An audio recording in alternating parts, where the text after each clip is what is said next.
DJ Bappu Ram चौधराना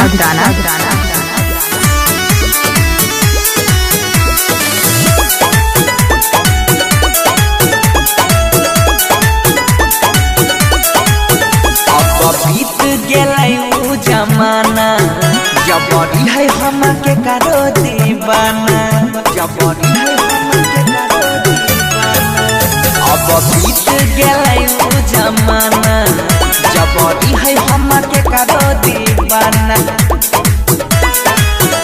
इहो दिल के याद मानू भले पानी के समान याद कर सताबै छै।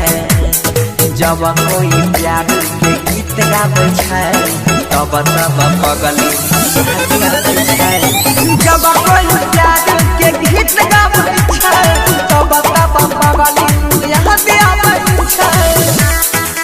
बप्पू राम का कॉन्टैक्ट मोबाइल नंबर आज 8476970003।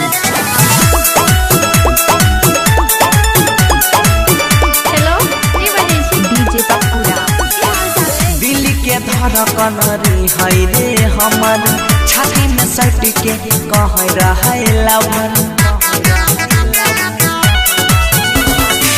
दिल के धड़कन है रे हमर छाती में सट के कह रहे लवर।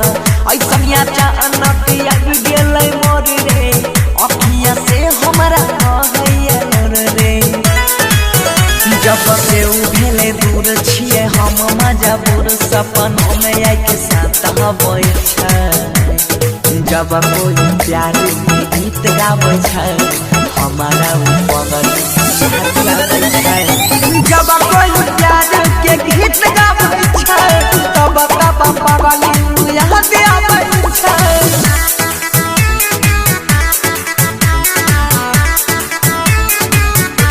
डीजे बप्पू राम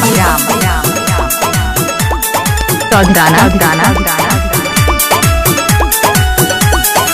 समझ पलियै न ओकर चाल रे कहै छै काल चले जेबो ससुराल रे कहै छै काल चले जेबो। समझ पलियै न ओकर चाल रे कहै छै काल चले जेबो ससुराल रे। भूले न पैतै दीपक लाल प्यारे जीतै बनसी केकरा सहारे। कहे राइतो गीत लिखे साच साच गीत गाबी गाबी सुनाबै छै। जब कोई हो